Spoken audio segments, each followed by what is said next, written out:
Untuk berada di Australia atau di luar negeri, berlibur, traveling sambil bekerja itu adalah impian banyak orang, termasuk saya sebenarnya. Nah, ini sangat sedikit informasi mengenai bagaimana caranya untuk bekerja di luar negeri.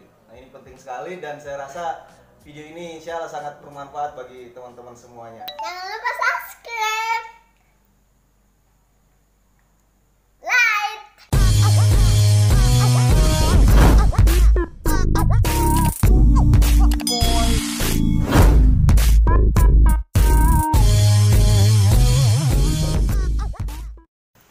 Assalamualaikum warahmatullahi wabarakatuh. Welcome back to my YouTube channel. Saat ini saya sedang bersama Rikno. Jadi dia ini seorang musisi. Ya, seperti teman-teman lihat di belakang saya ini, alatnya keren sekali dan ada yang jauh lebih keren lagi sebenarnya. Rikno ini sedang liburan bekerja di Australia, gitu ya. Nah, ini mungkin teman-teman butuh juga nih, karena untuk berada di Australia atau di luar negeri, berlibur, traveling sambil bekerja itu adalah impian banyak orang, termasuk saya sebenarnya. Nah, ini sangat sedikit informasi mengenai bagaimana caranya untuk bekerja di luar negeri. Nah, ini penting sekali dan saya rasa video ini insya Allah sangat bermanfaat bagi teman-teman semuanya. Untuk bekerja di luar negeri, seperti program yang sedang diikuti, apa yang harus dikerjakan pertama kali? Tapi kemarin saya itu awalnya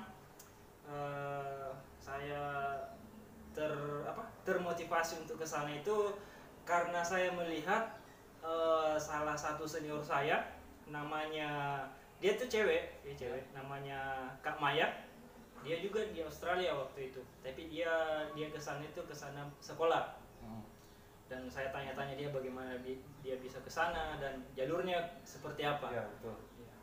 Jadi awalnya itu saya tanyakan masalah itu, dia bilang kalau kamu ke sini bisa dengan beasiswa, bisa dengan jalur-jalur yang lain. Kamu tinggal buka internet dan tanyakan sama Om Google, katanya. Iya. Betul. Jadi sembari saya belajar bahasa Inggris di Kediri itu selama 6 bulan. Iya.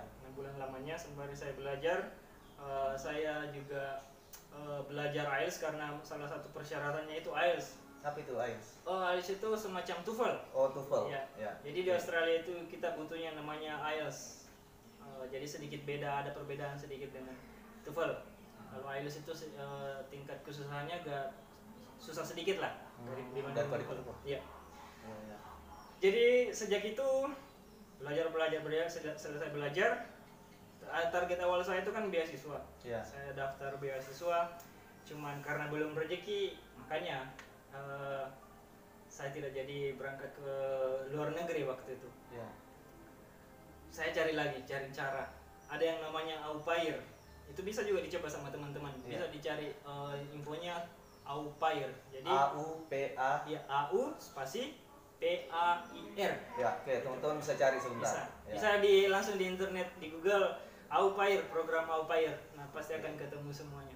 Itu program au pair juga saya sedikit cerita saya, soalnya itu pernah sedikit saya ikuti juga, itu hampir saya ikuti. Ya.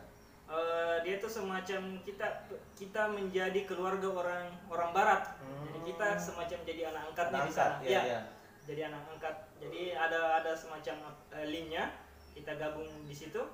Kita masukkan CV kita. Ya. Di situ nanti tinggal orang-orang tua yang dari orang barat itu yang seleksi, siapa yang dipilih itu yang dipanggil. Jadi seperti itu kalau au pair ya. Iya. Tapi yang saya ikut ini namanya WHV. Iya, WHV. Ya. Jadi WHV itu adalah singkatan dari Working Holiday Visa.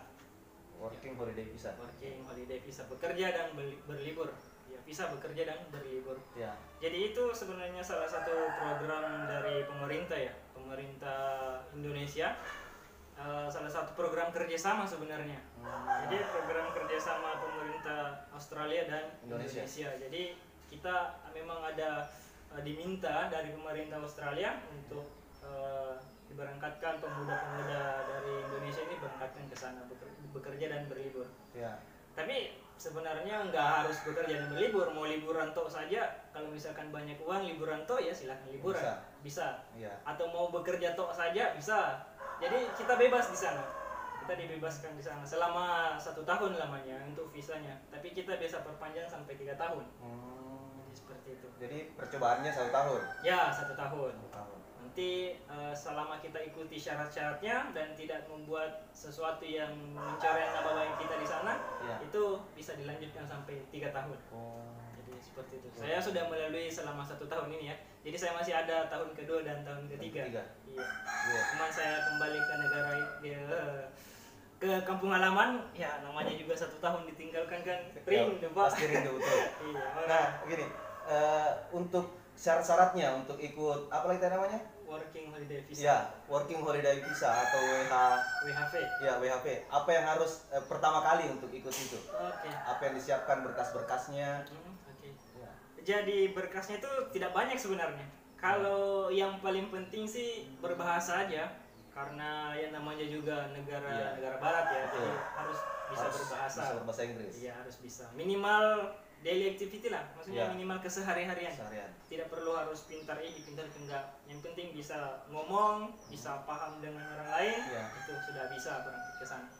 Lagian untuk syarat IELTS-nya itu cuma 4,5.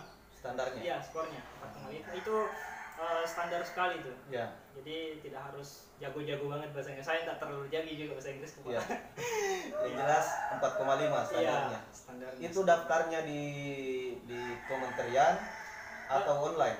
Iya, daftarnya itu online, Online. tapi kita melalui Kementerian Imigrasi. Hmm. Melalui imigrasi. Jadi kita ada linknya. Kalau misalkan sudah masuk di keimigrasian, Iya. linknya imigrasi, nanti ada situ program working holiday visa. Oh ya, jadi teman-teman yang ingin cari informasi masuk di link imigrasi. Ya. Nah, nanti di situ cari working Holiday visa. holiday visa. Oke. Atau langsung aja working holiday visa nanti akan muncul di situ. Oh iya, betul. Diarahkan ke situ. Nah, Dan kalau misalkan mau tahu lebih infonya lebih lanjut lagi, bisa diikuti Instagramnya imigrasi.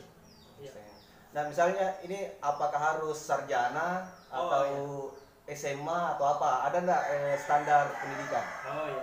Jadi itu sudah masuk syaratnya yang saya tadi masalah syaratnya itu minimal semester 3 kuliah. Oh, Iya. jadi bisa. Bisa, masih Oke. sementara kuliah bisa, tapi Jadi masih teman-teman yang mau cuti boleh. Ya, boleh, Cuti boleh. di kampus, ke luar negeri liburan. dulu, liburan sambil kumpulkan uang. Ya, seperti itu. Jadi Oh. banyak yang masih kuliah sudah berada di sana banyak. Tapi lebih banyak lagi yang sudah selesai. Yang sudah kuliahnya. selesai. Iya. Kalau misalkan masalah berkas-berkasnya, Ya. kalau orang kuliah dengan yang sudah selesai itu beda berkasnya, Iya, iya. perbedaan sedikit lah. Berkas yang paling apa ya? Yang sebenarnya yang harus dipenuhi itu cuman kayak sertifikat IELTS itu. Kalau yang lainnya kan kita sudah punya KTP ada, Oh iya iya kartu betul. keluarga ada, apalagi ijazah kalau yang Iya. sudah selesai kuliahnya ijazah. Dan kalau yang masih kuliah surat keterangan aktif kuliah. Oh, itu aja. ya. Itu aja yang masalah berkasnya. Iya. Sama satu lagi, referensi bank. Ya, ini yang paling penting juga. Jadi referensi bank itu bukti kepemilikan dana sebanyak $5.000. $5.000 itu sebanyak 50 juta. 50 juta. Ya. Itu di rekening atas nama kita. Bisa rekening atas nama kita, bisa rekening atas nama orang tua. Oh, Kalau iya. rekening atas nama orang tua harus menyertakan kartu keluarga yang ada nama orang tuanya juga. Tapi kalau rekening sendiri bisa pakai rekening sendiri langsung aja. Jadi tidak pakai kartu keluarga juga boleh. Berarti harus ada dana 50 juta. Iya, Iya, 50 juta ya. 50 juta. Itu untuk apa? Itu sebenarnya kan begini. Di sana di Australia itu mereka tidak ingin orang dari luar datang untuk jadi gelandangan. Jadi ini sebagai bukti bahwa kita ke sana kita punya modal ke sana. Iya, iya. Kita ke sana bukan untuk jadi gelandangan. Kan di sana juga ada juga yang namanya pengemis ya. Di sana ada Iya, juga. iya. Tapi pengemisnya ya bisa dibilang elit-elit sedikit lah. Iya, iya. Seperti yang saya lihat kan Pak. Ya, Iya. jadi seperti itu. Elit-elit sedikit. Nah, kalau syaratnya itu tadi, referensi bank, kartu keluarga, KTP, foto. Iya. Foto itu background putih sama referensi bank. Masuk Dan- paspor segala macam. Iya, Apakah begitu mendaftar kita langsung diberangkatkan atau ada seleksi dulu? Oke. Ya. Jadi itu kan kita kuotanya itu sebanyak 1.000 orang. Tahun kemarin 1.000 orang. Waktu Iya. tahun saya pas saya mendaftar itu 1.000 orang. Tapi isunya tahun lalu ada bahwa tahun ini akan ditambah jadi 4.000 kan. Standarnya Ya. sekarang 1.000 orang Ya. se-Indonesia Ya, per tahun. se-Indonesia. Oke. Nah, 1.000 orang seleksinya itu kan pas pendaftaran kita memiliki waktu 10 menit untuk daftar online itu. Jadi isi formulirnya itu kita diberi waktu 10 menit.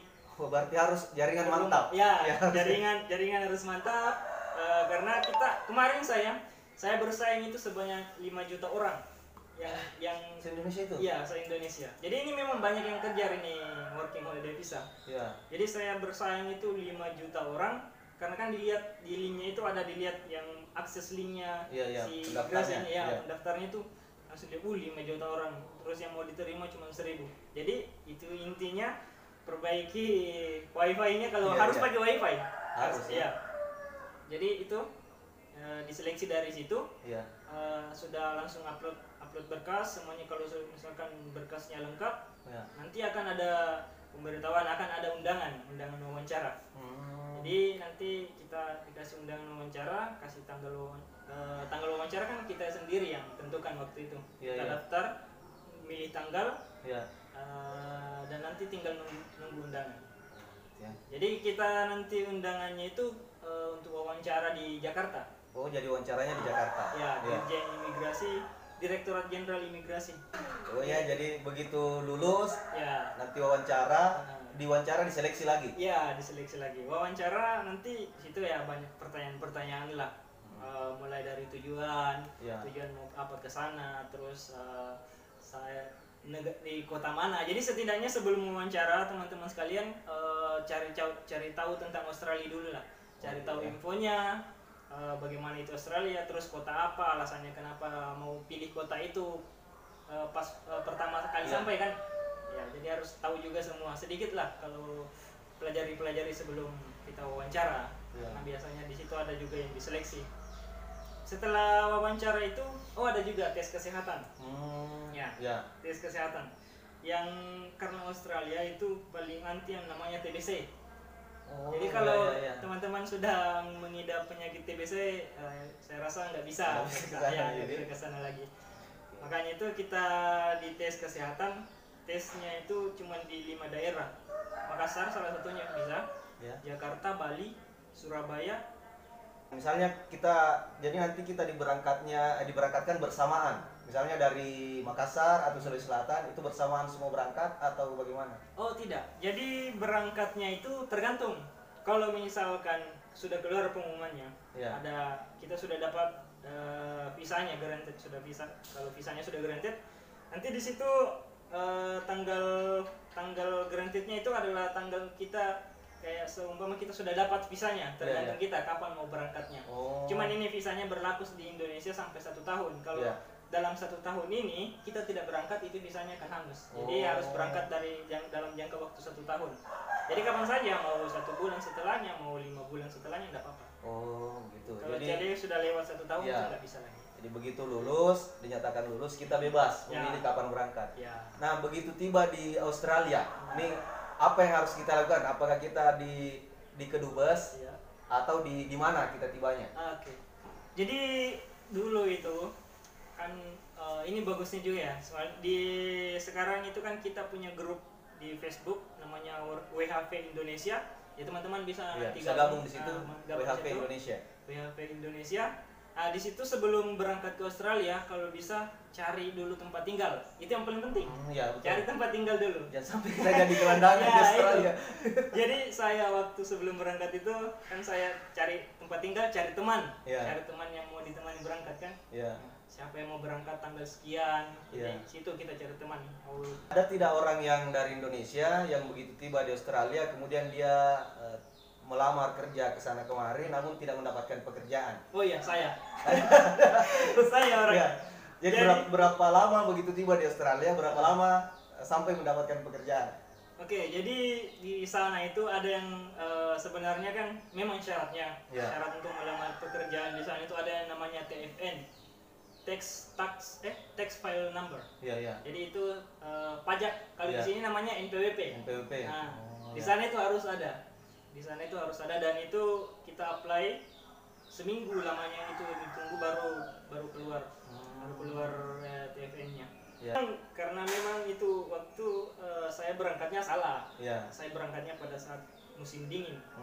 Berarti ini harus dihindari juga teman-teman. Ya itu. Jadi jangan berangkat saat musim dingin. Saat musim dingin itu semua pekerjaan lagi down, karena khususnya di bidang pariwisata itu kan turis sudah nggak ada semua. Kayak perhotelan apa kan, itu apalagi kalau di outdoor kayak di perkebunan itu juga agak kurang. Sedikit sekali itu buah-buah yang berbuah di musim itu. Ya. Misalnya ada teman-teman ini yang menonton yang ingin berangkat ke Australia juga, selain harus mahir berbahasa Inggris, IELTS, kemudian harus tahu juga kapan jadwal musim. Ya, musimnya di sana. Jadwal musimnya. Jadi jangan berangkat saat musim Dingin. dingin. Baik teman-teman, terima kasih banyak telah menonton video ini. Nanti bagi teman-teman yang ada pertanyaan di kolom komentar, nanti kita akan jawab sama-sama. Nah, nanti link channel YouTube-nya saya taruh juga di deskripsi teman-teman. Terima kasih banyak, semoga bermanfaat. Assalamualaikum warahmatullahi wabarakatuh. Waalaikumsalam.